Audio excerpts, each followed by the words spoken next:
नमस्कार, आप देख रहे हैं जस्ट इंडिया। मैं हूं आपके साथ काजल ठाकुर। खबरों की शुरुआत करेंगे उससे पहले हेडलाइंस के प्रायोजक हैं आरोग्य मास्क लगाएं, कोरोना से सुरक्षित रहें। Holy Heart super speciality and trauma centre, Delhi bypass Chowk, Rohtak. Oscar super speciality hospital and trauma centre, रंश किया showroom in Rohtak and Bahadurgarh. Showroom पर आइए, टेस्ट ड्राइव ले और गाड़ी बुक कराइए।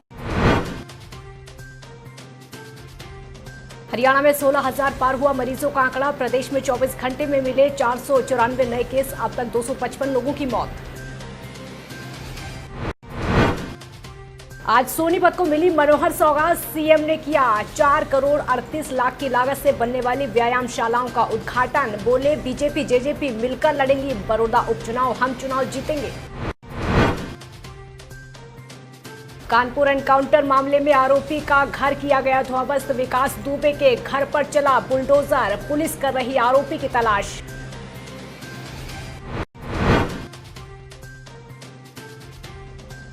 और पानीपत में 8 साल के बच्चे की मौत पर बवाल। अस्पताल में ऑपरेशन के बाद हुई मौत। अस्पताल पर लगा लापरवाही का आरोप। हरियाणा में कोरोना को मात देने वालों की तादाद लगातार बढ़ती जा रही है, लेकिन संक्रमितों का आंकड़ा भी ठीक वैसे ही बढ़ता चला जा रहा है। 24 घंटों में 672 लोग ठीक होकर अपने घर पहुंचे हैं। वहीं आपको बता दें कि लगातार संख्या संक्रमितों की बढ़ती चली जा रही है, जिसके चलते चिंता स्वास्थ्य विभाग की बढ़ रही है। पिछले 24 घंटों में 19 जिलों में 494 नए मामले सामने आए हैं। 16,003 पर यह आंकड़ा पहुंच चुका है। इसमें से 11,691 मरीज ठीक होकर अपने घर जा चुके हैं।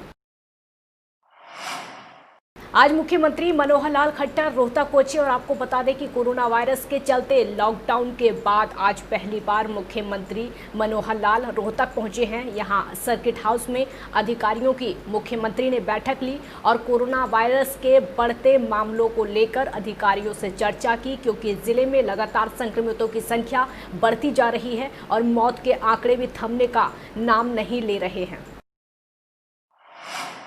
वहीं आज मुख्यमंत्री मनोहर लाल खानपुर पीजीआई पहुंचे। यहां सीएम मनोहर लाल ने कोविड-19 अस्पताल खानपुर पीजीआई का निरीक्षण किया। साथ ही मेडिकल कॉलेज में प्रमुख चिकित्सकों से सीएम ने मुलाकात की। सीएम मनोहर लाल ने सोनीपत जिले में 4 करोड़ 38 लाख की लागत से अलग अलग क्षेत्रों में बनने वाली व्यायामशालाओं का उद्घाटन किया। और वहीं बड़ौदा उपचुनाव पर सीएम ने कहा कि बीजेपी और जेजेपी मिलकर चुनाव लड़ेंगी, हम चुनाव जीतेंगे, जल्द ही चुनाव होगा। और साथ ही बीजेपी प्रदेश अध्यक्ष की नियुक्ति पर सीएम ने कहा कि जल्द ही हरियाणा बीजेपी को नया अध्यक्ष मिलेगा। मैं आता जाता हूँ मैं तो हरियाणा में आकर जो भी क्षेत्र है, चाहे वहाँ शहर है, गांव है, सब जगह जाना होता है। बड़ौदा विधानसभा भी आखिर तो हरियाणा में ही है, ऐसी बात थोड़ी है। तो इसलिए आज एन रूट कुछ गाँव अगर आए हैं तो उनमें मैं रुक रहा हूँ और लोगों से जानकारी ले रहा हूँ कि लोगों की कठिनाई है, समस्या है, अथवा लोग सरकार के बारे में क्या समझते हैं, किस प्रकार से आकलन करते हैं। ये फीडबैक हमको मिलता है और निश्चित रूप से बड़ौदा उपचुनाव आएगा तो बड़ौदा उपचुनाव हमको लड़ना ही है। गठबंधन की सरकार है, इसलिए गठबंधन के नाते से उस सीट को हम लड़ करके जीता होगा, उसका संज्ञान लिया जाएगा और उस कानपुर में पुलिस टीम पर हमले के मास्टरमाइंड विकास दुबे की तलाश जारी है और उसी बीच पुलिस ने विकास दुबे के बिठूर स्थित आवास को गिरा दिया है। दिलचस्प यह है कि पुलिस ने यह कार्रवाई उसी जेसीबी के सहारे की है जिसके जरिए पुलिस टीम को घेरा गया था। विकास दुबे के घर में मौजूद सभी चीजों को पुलिस ने जब्त कर लिया है। प्रशासन विकास दुबे की सारी प्रॉपर्टी अटैच करने की तैयारी कर रहा है। प्रशासन उसकी सभी संपत्तियों की जांच करेगा और साथ ही सभी बैंक अकाउंट्स भी सीज किए गए हैं। इधर विकास दुबे की तलाश में पुलिस की 20 टीमें अलग अलग इलाकों में दबिश दे रही हैं।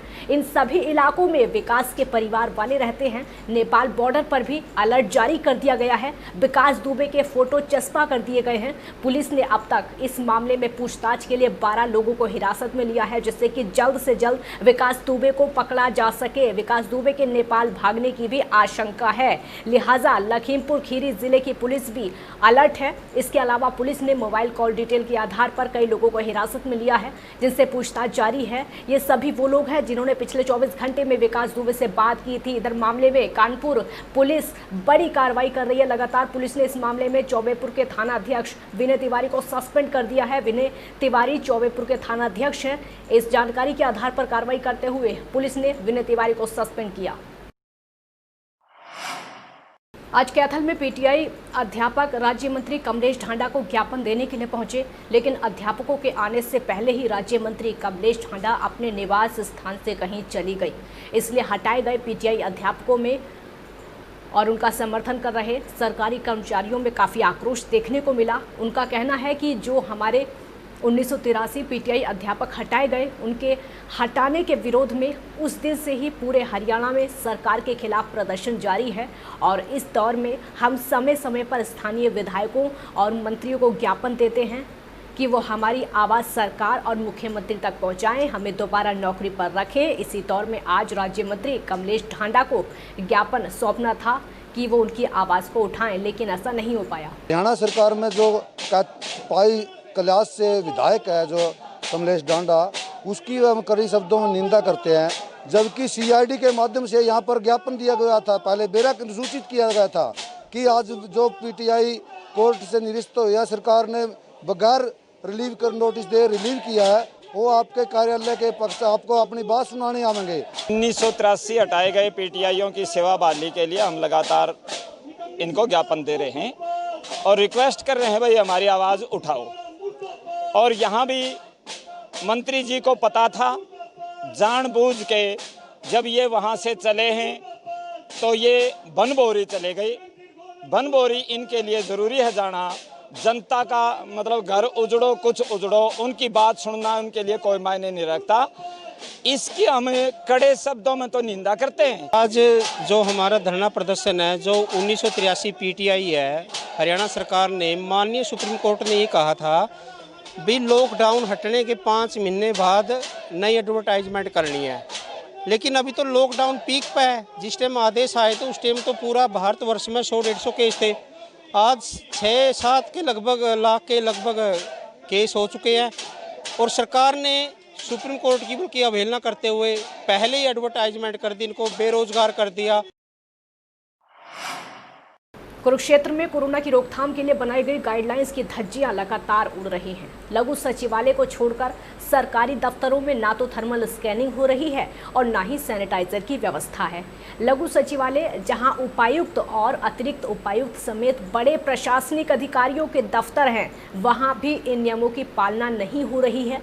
साथ ही जिला पुलिस मुख्यालय, तहसील ऑफिसर या ई दिशा केंद्र, हर जगह बुरा हाल है। कोरोना वायरस का एक बहुत बड़ा सिम्टम है कि सबसे पहले आदमी को बुखार ही आता है, तो जब इतने बड़े कार्यालय के अंदर थर्मल स्कैनिंग नहीं की जाएगी और औरों को आदेश दिया जा रहा है कि सभी आदमी थर्मल स्कैनिंग का प्रबंध करें, तो सरकार को भी चाहिए कि वो अपने कार्यालयों में और प्रशासन को भी चाहिए कि वो अपने कार्यालयों में ऐसे प्रबंध करे थर्मल स्कैनिंग के, ताकि लोगों की सेफ्टी हो सके और कोविड-19 से हम जीत पा सकें।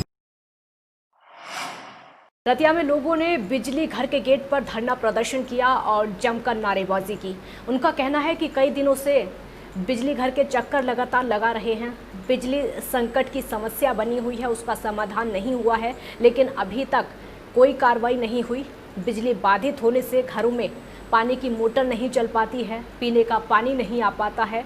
पिछले 7 दिनों से बिजली का संकट गहराया हुआ है, लेकिन अधिकारियों ने अभी तक कोई कार्रवाई नहीं की। मीठी गोली हमें कल भी दी गई थी। कल इन्होंने कहा था कि हम आपके ट्रांसफार्मर की रिपेयर करवा देंगे, हमारा 10 बजे का टाइम था, लेकिन वो आए और चक्कर लगा के चले गए, कहते कोई बात नहीं हम लेबर लेके आते हैं, लेकिन कोई लेबर नहीं लेके आए। और उसके बाद आज ही हमें बहाना लगा रहे हैं, कहते कल तूफान आ गया, तूफान आया 5 बजे, उससे पहले पूरा दिन इन्होंने ऐसी बेकार निकलवा दिया। ठीक है जी, आज फिर हम आए हैं, अभी फिर से वही मीठी गोली दी गई है, कहते आपका अब ट्रांसफार्मर चेंज करवा देंगे। जो वार्ड नंबर 2 के अंदर पहले 1 हफ्ते से बिजली की सप्लाई बंद है, हमारा ट्रांसफार्मर बिल्कुल कंडम हो चुका है, वो चल ही नहीं रहा।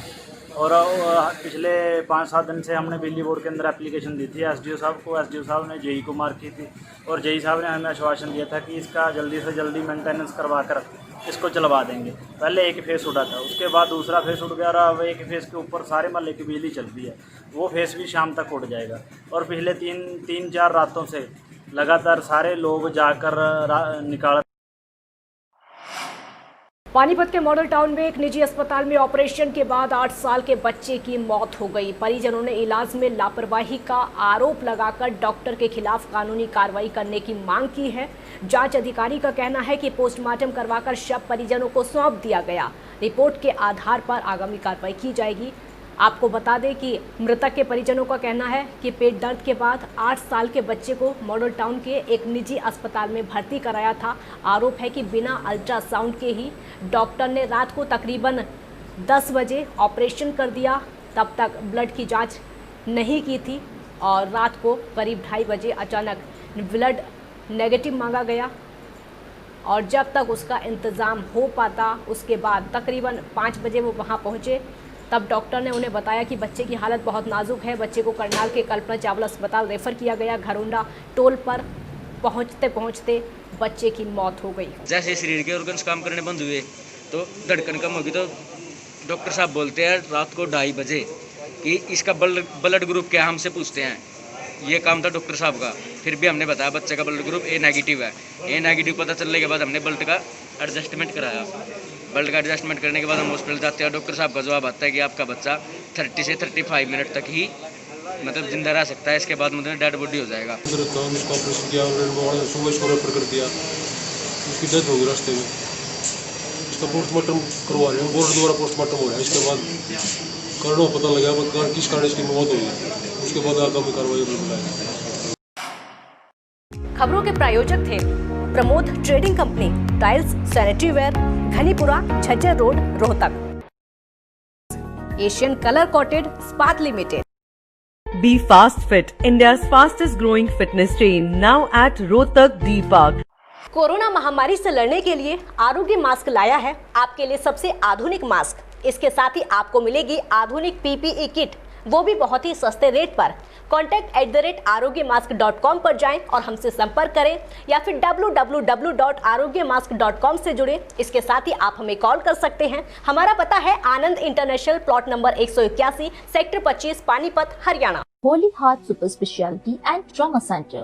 Modern healthcare facilities include cardiology and cardiothoracic surgeries, joint replacements, post-injury and trauma surgeries, orthopedic, laparoscopic and bariatric surgery, pulmonology, general medicine, gynecology, radiology, gastroenterology, nephrology. For more details, please contact Delhi Bypass Chowk, Vininagar, Rohtak.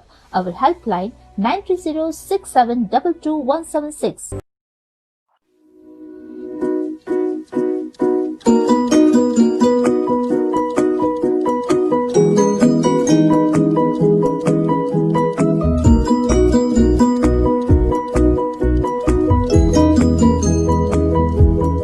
मेडिफिल international, 7 Sheetal complex, Subhash Nagar, Rohtak.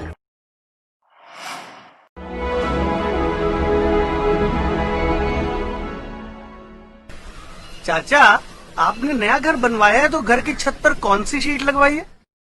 बेटा, मैंने अपने घर की छत पर Asian sheet लगवाई है क्योंकि वो कभी न मिटने वाले ओरिजिनल निशान की चादरें हैं। साथ में ISI का चिन्ह, 5 साल की वारंटी के साथ साथ पैसों का सही मूल्य देने वाली वही इकलौती शीट्स है। क्योंकि नाम नहीं, पहचान जरूरी है। खबरों में फिलहाल इतना ही। देखते रहिए जस्ट इंडिया। नमस्कार।